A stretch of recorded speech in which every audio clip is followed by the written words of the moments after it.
6일 지방선거 여야 대진표가 속속 채워지고 있습니다. 최대 격전지로 부상한 경기지사 선거는 국민의힘에선 초선 김은혜 의원이 후보로 확정이 됐습니다. 이런 가운데 이에 맞설 민주당 후보 내일 결정이 됩니다. 네, 사파전을 벌이고 있는 민주당 경기지사 후보 중에 한 분을 직접 만나보겠습니다. 염태영 전 수원시장 나오셨습니다. 어서 오세요. 예, 안녕하세요. 네. 예. 바쁘신데 또 나와주셨습니다. 예, 민주당 경기도지사 2비 후보 염태영입니다. 이렇게 초대해 주셔서 고맙습니다. 반갑습니다. 우선 상대인 국민의당 경선이 끝났습니다. 예. 여러 번 예측을 하셨듯이 예. 김은혜 의원이 최종 후보로 결정이 됐거든요. 예. 어떻게 상대를 좀 승부를 좀 걸어볼 만하다라고 생각을 하시는지요? 예, 우선 김은혜 후보 본선 진출 축하하고요. 저희로서는 윤심이 작용해서 당연히 될 것으로 봤고요. 근데 이분은 이제 MB 정부의 청와대 대변인을 했어요. 그리고 윤석열 당선인의 선거 공신이기도 하고 또 대변인도 했죠. 그런 반면에 저는 노무현 정부의 청와대 국정과제 비서관이었습니다. 그러니까 확실히 대립각이 있고 그래서 제가 충분히 경쟁력이 있다 이런 생각을 하고요. 네. 또 이분은 국회의원 지금 2년 정도 했으니까 국회의원 그 경험도 그렇게 길지는 않아요. 거기다 이제 지방 행정 경험은 물론 전혀 없고 그러니까 저희로서는 해볼 만한 상대가 충분히 된다 이런 생각을 하거든요. 네. MB 정부에서 이 대변인을 한 사람과 또 MB 정부에서 그 비서관 한 분이 또 우리 쪽에 김동연 후보가 있어요. 그러니까 그럴 경우에는 우리 민주당이 결집하기가 참 애매하다 이런 생각도 들어서 제가 오히려 분명한 각이 설 수 있고 특히 정부 초기에 지금 이제 윤석열 당선인이 보여주는 이를테면 내각 구성의 문제라든지 불통이라든지 이런 걸 보면 국정 운영에서 철저히 균형, 견제 이런 것이 필요하기 때문에 그런 측면에서는 제가 보다 분명하게 김은혜 후보의 상대자로서는 경쟁력이 그 누구보다도 월등하게 있다 이런 생각을 합니다. 네, 후보님 말씀하신 것처럼 김은혜 후보의 승리가 민심보다는 윤심이 작용한 거다 예. 이런 평가가 많이들 나오고 있습니다. 예. 현재 민주당 상황을 살펴보면 김동연 전 경제부총리가 여론조사에서는 높게 나오는 상태인데요. 예. 그렇다면 민심보다 명심을 따지면 좀 다른 결과가 나올 수 있다 이렇게 보십니까? 예, 저는 우리 김은혜 후보가 윤심이 작용했듯이 우리 민주당에도 명심이 있을 거라고 하는 분석에는 뭐 그럴 수는 있겠지만 예. 제가 보면 그쪽은 원래 수직적 의사결정 문화가 강합니다. 그런데 반해서 민주당 쪽은 밑으로부터 위로 의사를 전달하는 민주적 의사결정 그런 것이 확립돼 있거든요. 특히 경선 과정에서도 국민참여 경선이라는 것이 당원 당규에 제일 먼저 확립된 그런 정당이거든요. 네. 그러니까 제가 볼 때 그 당원 당규까지 이렇게 확립돼 있는 우리 당의 의사결정 구조로 보면 명심이라는 것이 윤심하고 좀 다른 차원입니다. 그러니까 제가 생각할 때 지금은 대선 여파로 지방선거를 양당 간 대결 구조로 보지만 우리로서는 그 민주당이 그동안 해왔던 것이 명심 외에도 당심이 있고 민심이 있습니다. 이것이 보다 분명하게 작용을 할 거라고 보고요. 그 무엇보다도 그 김동연 후보에게 명심이 있는 것 같지는 않습니다. 왜냐하면 그 이재명 고문 측에서도 그걸 상당히 불편해할 거고요. 혹시라도 그래서 본선에서 안 되면 그것은 이재명 후보에게도 결코 유리한 환경이 아니거든요. 단지 저로 보면 당심, 민심이 골고루 반영된 이런 것이 이번에 의사결정 구조에서 반영돼서 우리 후보를 결정하게 될 거라고 봅니다. 예, 이재명 전 지사와 관계를 좀 많이 이야기하고 있어서요. 예.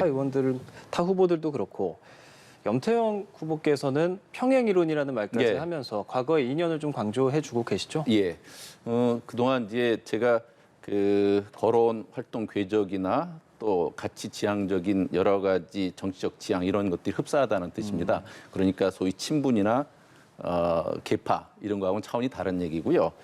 저는 그런 것을 마케팅하는 분은 좀 시대에 안 맞는 거 아닌가 하는 생각이 듭니다. 이재명 후보가 이전에 이제 그 시민운동을 했고 제가 이제 수원에서 환경운동을 했습니다. 예. 30년 거슬러 올라가서부터 그런 인연이 됐고 또 2006년 같이 나와서 같이 떨어졌어요. 예. 2010년에 이제 성남시장, 수원시장이 됐어요. 입사 동기 같은 겁니다. 성남시장 8년, 경기도에서 4년 하는 동안 저는 수원시장 12년을 했거든요. 예. 네. 그러니까 지방행정, 현장 경험을 같이 했죠. 또 2016년에 박근혜 정부 시절에 광화문 단식농성도 같이 하고 또 그때 성남FC, 수원FC가 축구로 네. 경쟁 구도를 갖고 있었던 시장 더비라는 것도 있었고요. 그리고 2015년쯤인가 이철이 전 그 청와대 정무수석께서 민간연구소 소장일 때 한 신문에 컬럼을 그렇게 써요. 염태영 수원시장과 이재명 성남시장은 민생 정치의 상징이다. 이들이 민주당의 내일이다, 미래다. 이런 얘기를 쓰는데 어쨌든 그동안 쭉 걸어온 길이 여러모로 많이 비슷하기 때문에 그런 네. 평행이론 이렇게 재미있게 붙여봤습니다. 예, 알겠습니다.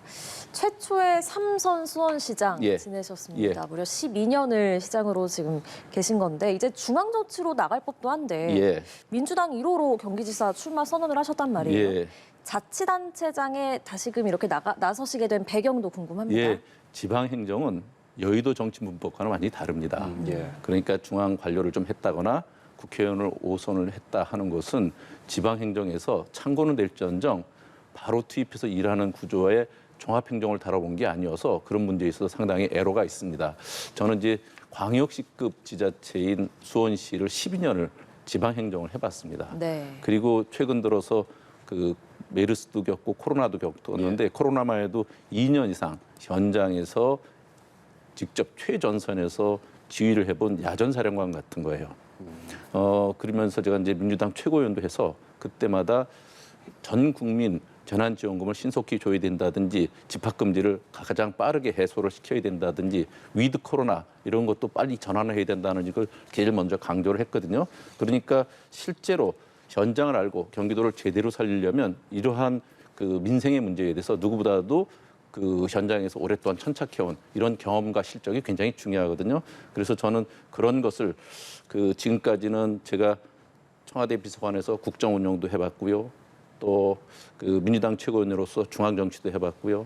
또 지방 행정도 현장에서 해봤고 예. 이런 것을 두루 갖춘 후보가 제일 확실한 실력과 실적을 겸비해서 바로 경기도정을 맡을 수 있다고 생각을 합니다. 네. 많은 네. 경쟁력을 좀 말씀을 해주셨는데 예. 삼선을 하시면서 수원에서 인정을 받았지만 중앙 정치에 나오시지 않아서 인지도적인 측면에서 고민이 좀 있으셨을 것 같아요. 예. 그걸 좀 극복하기 위해서 그 고민의 결과물이라든지 예. 그리고 타 후보들과 비교해서 좀 나만의 경쟁력이 있다 하면 어떤 게 있을까요? 예. 이번에 이제 우리가 그래서 그 민주당 원래 있었던 세 후보가 요구했던 것이 국민 참여 경선으로 뽑아야 된다. 또 하나는 결선을 꼭 해야 된다는 거예요. 그래서 김동연 후보가 조금 앞서가더라도 우리가 결선에서 1, 2간에 결선 투표를 하는 순간 그 제가 지금까지 가졌던 인지도 낮은 것은 한 번에 극복할 수 있다는 생각이 들고요. 네. 뿐만 아니라 그 지난번에 이제 우리가 TV 토론을 한번 했거든요. 예. 여기서 완전히 이제 민주당의 정체성이라든지 또 얼마나 준비된 후보인가 이런 걸 드러낼 수 있어서 지금 막판 분위기가 아주 좋다는 말씀 드리면서 이런 사람이 그 최종 결선에서 승리하면 파란이 되고 또 민주당의 정체성이 부각되고 그러면서 저처럼 지방행정에서 쭉 풀뿌리 정치인과 함께 커온 사람이 이번 선거에서 시장 후보들, 도의회의원 후보들, 시의회의원 후보들과 함께 원팀이 될 수 있어요. 그래서 이번 지방선거에 경기도지사의 그 돌풍은 저 같은 사람이 결선에서 최종 후보가 되면 그 자체로 인지도 문제와 또 후보의 경쟁력을 본선 경쟁력을 갖게 된다고 말씀드립니다. 예, 알겠습니다. 대장동 투기 의혹과 관련한 입장도 여쭤보고 싶습니다. 예. 국민의힘 김은혜 의원은요, 철저한 수사를 강조했는데 여 후보께서는 이에 공감하지만 이 문제는 국회에서 할 일이다 이렇게 말씀해 예, 주셨네요. 그렇죠. 예. 지금 김은혜 후보가 대장동권을 자꾸만 이제 경기도로 갖고 가려거나 이런 모습을 보면서 경기도를 정쟁의 장으로 만들어서는 안 되는 거거든요. 거기는 민생이 우선돼야 되는 거죠. 지방선거를 대선 시즌 2쯤으로 이렇게 만들면 안 됩니다. 대장동권에 대한 철저한 그 조사, 저는 그것도 동의합니다. 그래서 우리 이재명 고문도 전에 그 국회에서 반드시 그 특검을 통해서라도 하자 이런 얘기를 제안을 했던 건데 네. 대장동 투기 의혹 수사는 철저할수록 좋다. 그리고 그래야만 그 천문학적 투자이익으로 배를 불려온 기득권 카르텔을 깰 수 있다. 그리고 그것을 갖고 국가적 차원에서 규명하기 위해서는 그것은 어차피 국회에서 할 일이다. 이런 것을 강조하려면 국회에서 보다 분명한 역할을 해주는 것이 필요하지 경기도지사를 맡아갖고 그런 걸 하는 것은 맞지 않다 하는 거죠. 저는 이제 대장동 투기 의혹이 제2, 제3에 이제 이런 식으로 가서는 안 되기 때문에 보다 확실한 경기도만의 도시개발 프레임을 만드는 것이 필요하다고 생각해요. 그래서 제가 경기도에서 중앙에서 갖고 있는 획일적 주택 공급 방식을 바꿔서 경기도만의 개발 주택 공급 정책을 만들자. 그래서 제가 31개 시군과 함께해서 그걸 만들 수 있는 것으로 경기도형 하이브리드 주택 정책을 이미 발표한 바 있습니다. 그래서 아마 맞춤형 수요자의 눈높이에 맞게끔 경기도형 그 새로운 주택 공급 방식을 하려고 합니다. 예. 만약에 당선이 된다면 예. 가정입니다. 만약 당선이 된다면 윤석열 정부에서 야당의 자치단체장으로서 활동을 하게 되거든요. 예.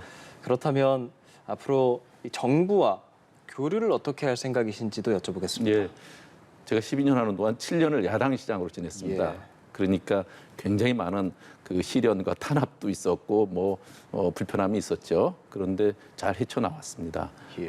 지금 이제 윤석열 정부를 예측해 보면 그 전에보다 훨씬 더하면 넣어야지 덜하지 않을 것 같거든요. 그래서 보다 이렇게 여러 가지 야당에 대한 시련 속에서도 꿋꿋하게 민주당의 정체성, 가치 그 가운데 도민들의 민생을 꼿꼿이 지켜올 사람이 누군가를 보는 것이 중요할 것 같습니다. 저는 경기도의 지금 가장 큰 문제는 교통, 또 주거, 또 생활 인프라, 또 여러 가지 문제가 있거든요. 그 가장 큰 문제가 수도 서울의 외곽에 베드타운화됐다는 거예요. 그리고 신도시 정책이라는 게 늘 아파트만 공급하는 거거든요. 그래서 교통 문제라든지 일자리 문제를 함께 넣어주는 이런 주거 정책이 필요해서 자족 도시로 가야 된다. 그리고 모두 다 교통이 서울로 집중돼서 방사형으로 가게 되니까 경기도만의 교통 정책이 안 나와요. 그래서 서울과는 중앙정부와 긴밀히 협의해서 광역버스라든지 DTX를 하루빨리 놓는 것은 꼭 해야 되고 예. 거기다 경기도의 자족도시, 거점 도시들끼리 연결하는 수평 교통망 그런 것들, 도로 교통망을 같이 하는 것도 굉장히 중요하다 하는 생각이고요. 그래서 이걸 위해서 바로 그 도지사가 되자마자 경기도의 이러한 주거 교통 문제를 해소하기 위한 특단의 조직과 대책을 만들려고 합니다. 예, 알겠습니다. 오늘 말씀 여기까지 들어보겠습니다. 민주당 경기지사 예비 후보입니다. 염태영 전 수원시장과 함께했습니다. 고맙습니다. 예, 고맙습니다. 감사합니다.